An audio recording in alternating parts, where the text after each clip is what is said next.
Congress voter പട്ടിക പരിശോധിച്ചിട്ടോ മറ്റെന്തെങ്കിലും പരിശോധിച്ചിട്ടോ ഒന്നല്ല സ്ഥാനാർത്ഥികളെ നിശ്ചയിച്ചത്. ഓരോരുത്തരുടെ കീശയിലുള്ള സ്ഥാനാർത്ഥികളെ പേര് പറഞ്ഞ് പ്രഖ്യാപിക്കുകയാണ്. സ്പെഷ്യലെ 19-ാം വാർഡിലെ ബിന്ദുവിൻ്റെ പേരെന്താ ആരും ചോദിക്കാത്തത്? മാറ്റി എന്താ പറഞ്ഞ ചോദ്യമില്ലാഞ്ഞ് ബിന്ദുവിന് വോട്ടുണ്ടെന്ന് പറഞ്ഞ ആരെങ്കിലും?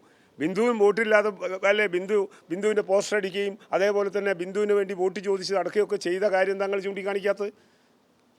അപ്പോൾ എന്താ പ്രശ്നം? ഞങ്ങൾ ചൂണ്ടിക്കാണിച്ച പോയിന്റിൽ തന്നെ ഞങ്ങൾ നിൽക്കുകയാണ്. കോൺഗ്രസ് വോട്ടർ പട്ടിക പരിശോധിച്ചിട്ടോ മറ്റെന്തെങ്കിലും പരിശോധിച്ചിട്ടോ ഒന്നല്ല സ്ഥാനാർത്ഥികളെ നിശ്ചയിച്ചത്. ഓരോരുത്തരുടെ കീശയിലുള്ള സ്ഥാനാർത്ഥികളെ പേര് പറഞ്ഞ് പ്രഖ്യാപിക്കുകയാണ്. ഒരു കമ്മിറ്റിയില്ല കോൺഗ്രസ്സിന്. കോൺഗ്രസ് ഈ ജില്ലക്കകത്ത് തകർന്ന് തരിപ്പണമായിരിക്കുന്നു. ഒരാൾക്കൂട്ടം മാത്രമേ ഉള്ളൂ.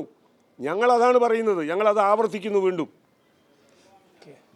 നേരത്തെ മോഹൻ മാഷ് പറഞ്ഞൊരു കാര്യം, അപമാനിക്കപ്പെട്ടു വി എം ബിനു എന്നുള്ളതാണ്. അതുകൊണ്ട് തന്നെ വി എം ബിനു ഒരു നിലപാട് സ്വീകരിക്കുകയാണെങ്കിൽ തുടർന്ന് നിലപാട് സ്വീകരിക്കാം എന്ന് മോഹൻ മാഷ് പറയുന്നുണ്ടായിരുന്നു. അങ്ങനെ ഒരു സ്വീകരിക്കാൻ കഴിയുന്ന സാഹചര്യം ഉണ്ടോ? ഞങ്ങളെ സംബന്ധിച്ചിടത്തോളം ഇപ്പം അങ്ങനത്തെ ഒരു സാഹചര്യമൊന്നുമില്ല. ഞങ്ങളുടെ സ്ഥാനാർത്ഥികളെല്ലാം ആയിക്കഴിഞ്ഞു. അപ്പോൾ ആയിക്കഴിഞ്ഞു. അപ്പോൾ ബിനു ഞാൻ ഇന്നലെ പറഞ്ഞു,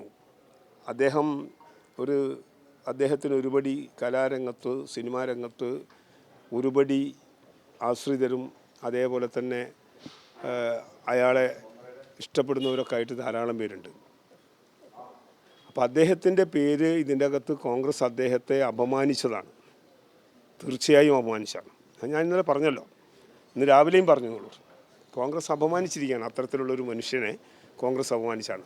കാരണം അദ്ദേഹം അതൊന്നും അറിയുന്നില്ല. അദ്ദേഹത്തെ നിർത്താൻ തയ്യാറായി മേയറാകുമെന്ന് പറഞ്ഞിട്ടുണ്ടാവും. അദ്ദേഹത്തിന് ചിലപ്പം രമേശ് ചെന്നിത്തല പറഞ്ഞിട്ടുണ്ടാവും. അവർ കോൺഗ്രസ് ബണ്ടിലടിച്ച് ഇറക്കുന്നതിന് ഒരു പ്രശ്നമില്ലല്ലോ. കോഴിക്കോട് കോർപ്പറേഷൻ ഞങ്ങളാണ് ഭരിക്കാൻ പോകുന്നത് പറഞ്ഞ സ്വപ്നമല്ലേ അത്. അപ്പം അദ്ദേഹത്തോട് നിങ്ങൾ മേയറാണെന്നൊക്കെ പറഞ്ഞിട്ടുണ്ടാവും. അതൊക്കെ സാധാരണ അങ്ങനെ വരുന്നൊരു കാര്യമെന്ന് മാത്രമേ ഉള്ളൂ. പക്ഷേ അദ്ദേഹത്തെ അപമാനിച്ചു. എന്തായാലും അതിൽ നമുക്ക് വേദനയുണ്ട്. കാരണം അദ്ദേഹം നമ്മളെല്ലാം ആ മേഖലക്കകത്ത് റെസ്പെക്റ്റ് ചെയ്യുന്ന ഇഷ്ടപ്പെടുന്ന ഒരാൾ തന്നെയാണ് ബിനു. അതിൽ തർക്കമില്ല.